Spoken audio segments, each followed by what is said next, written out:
Bienvenue dans Les Scarabées bourdonnent, le podcast des gens un peu bizarres, un peu cassés, ou de leur entourage, mais qui ne comptent pas en rester là. Aujourd'hui, je vais vous conter l'histoire d'un biceps brachial. Je dis brachial, du bras donc, parce qu'il y a bien un autre biceps, dans la cuisse, mais il n'est pas concerné par cette histoire. Le biceps brachial traverse deux articulations, le coude et l'épaule. Il exerce plusieurs actions sur ces pièces osseuses. Il est supinateur de la main, autrement dit il la pivote, de sorte que le pouce regarde en dehors. Imaginez la main d'un autostoppeur, pouce levé. Il est fléchisseur du coude, et au niveau de l'épaule, il participe de manière commune à sa flexion ou antépulsion. Mais le biceps a deux têtes, deux chefs, deux corps charnus si vous préférez, qui s'attache en un tendon commun sur le radius, d'où son action sur la main. Ensuite, pour le chef long, son autre tendon passe dans une sorte de détroit, sur la tête de l'humérus, que l'on appelle la coulisse bicipitale, avant de s'ancrer au-dessus de la glène de la scapula, ou omoplate. C'est une surface ovale sur laquelle l'os du bras repose. Il donne alors un peu d'aide lors de l'abduction de l'épaule, c'est-à-dire lorsque vous levez le bras sur le côté. Le chef court, lui, est fixé sur le processus coracoïde, un bout de l'omoplate qui forme comme un doigt fléchi. Il participe alors de l'adduction de l'épaule, soit lorsque vous tirez votre bras vers le centre de votre corps. Si vous avez du mal à retenir la différence entre abduction et adduction, voici un moyen mnémotechnique simple. Abduction a un D, comme dehors.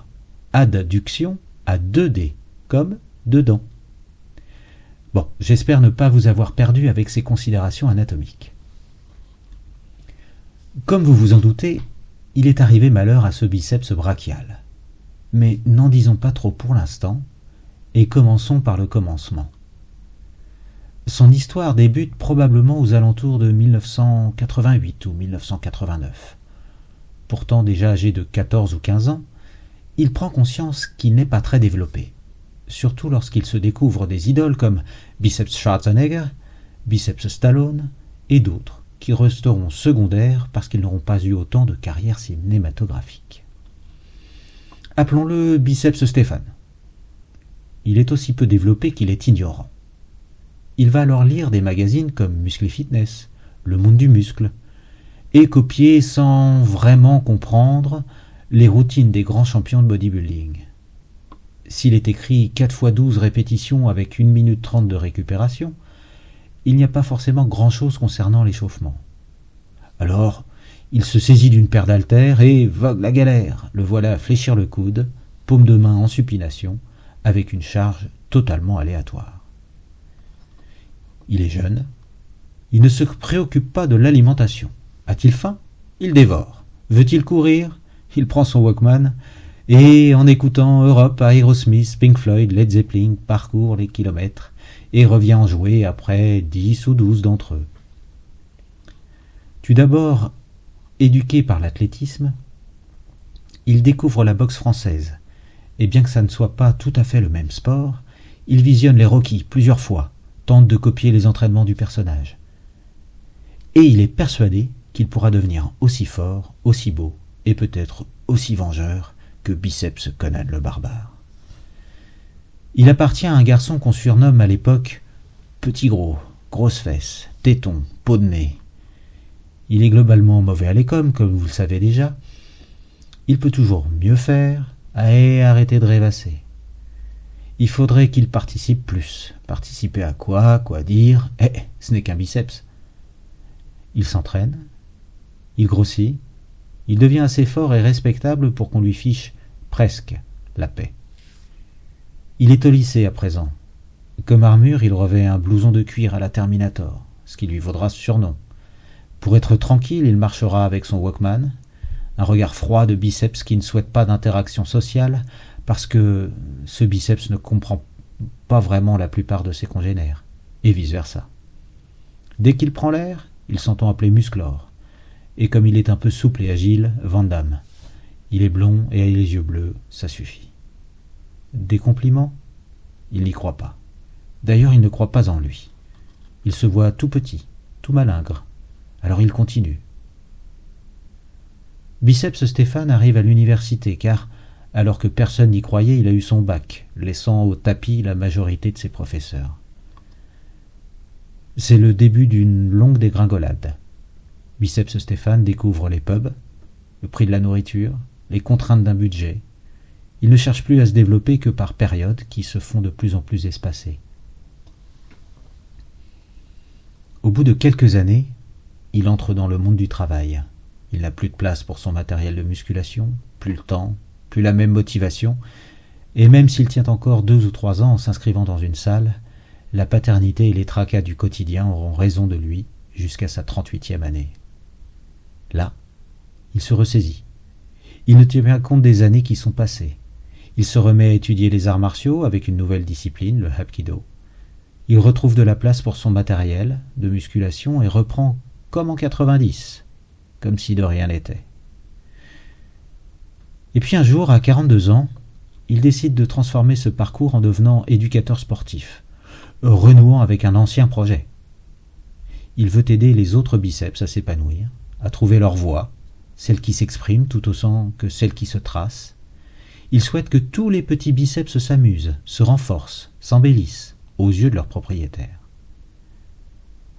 Dans ses 2 têtes, il a toujours entre 16 et 18 ans. Il a faim, il a soif. Il veut rajeunir au contact de ses camarades de promotion en formation BPGEPS, où il fait connaissance avec une nouvelle amie, l'haltérophilie. C'est le coup de foudre. De la force, de la vitesse, de la coordination, du travail. Il aime ça. Et quoi de mieux pour apprendre que de se lancer dans la compétition? Après tout, il est jeune. Tout le monde lui dit qu'il ne fait pas son âge. Corps et âme, il s'acharne. Il s'anime d'une sorte de rage, de soif de revanche sur le temps, sur le manque de reconnaissance, sur ce qu'il a à prouver à lui-même, et d'une vision éclairée, il passe dans l'obscurité. La rage de vivre, la rage de vaincre. Et s'il prêche la bonne parole devant les autres biceps, il s'adonne au péché une fois le costume d'éducateur laissé au vestiaire. Il néglige parfois l'échauffement, les étirements, la récupération, se perdant corps et âme dans sa volonté de soulever toujours plus lourd. Un désir aveugle, jusqu'à la leçon, celle que personne n'a envie d'apprendre, celle qui vous coûte un bras. Trop de fatigue, trop de stress, mécanique, physiologique, psychologique. Il perd une attache. Le tendon proximal du chevron, vous vous souvenez, celui qui se trouve au-dessus de la glène. Ce tendon se rompt. D'un coup, sans prévenir, sans alerte. Peut-être en a-t-il eu assez de devoir compenser pour l'autre côté qui avait déjà reçu un mauvais coup et qui traînait une blessure depuis 2 ans. Peut-être a-t-il voulu dire stop au quartier général, qu'il était temps de marquer une pause, de refaire le point et de revoir ses priorités parce que, même si on lui dit qu'il fait toujours plus jeune, il atteint bientôt sa 50e année. Peut-être a-t-il dit « je suis fatigué », mais personne là-haut n'a prêté l'oreille. Au QG, on s'affole alors. Que se passe-t-il? Où est notre jeunesse? Où est notre capacité à récupérer sans s'en soucier? Sommes-nous aux portes que nous craignons d'atteindre? Celles de la vieillesse? Du déclin inéluctable? Oui. Et depuis longtemps, quand on sait que le voyage commence aux alentours de 30 ans. La longue pente. 2 choix s'offraient au QG. Laisser Biceps Stéphane avec un seul point d'attache, comme à la dérive, l'abandonner dans une perte de force et une fatigabilité accrue, avec une tête bizarre, une boule au milieu du bras, ou prendre le risque d'une opération, réinsérer le tendon, lui permettre de sortir, après un petit séjour en prison, et faire amende honorable, se ressaisir, vivre à nouveau dans le droit chemin, lui donner la possibilité d'une rédemption, de montrer que l'on peut se reconstruire, que l'on peut accepter, que l'on peut vivre avec de nouveaux objectifs. Il opte pour la ténodaise. On l'endort, on perce la chair pour passer une caméra et les instruments chirurgicaux. On troue l'humérus dans la coulisse bicipitale pour y réinsérer son tendon, que l'on fixe à l'aide d'une encre. Contusionné, heureux mais aussi anxieux, il remercie l'équipe, espérant du plus profond de son être que la tâche tiendra jusqu'à la fin de ses jours.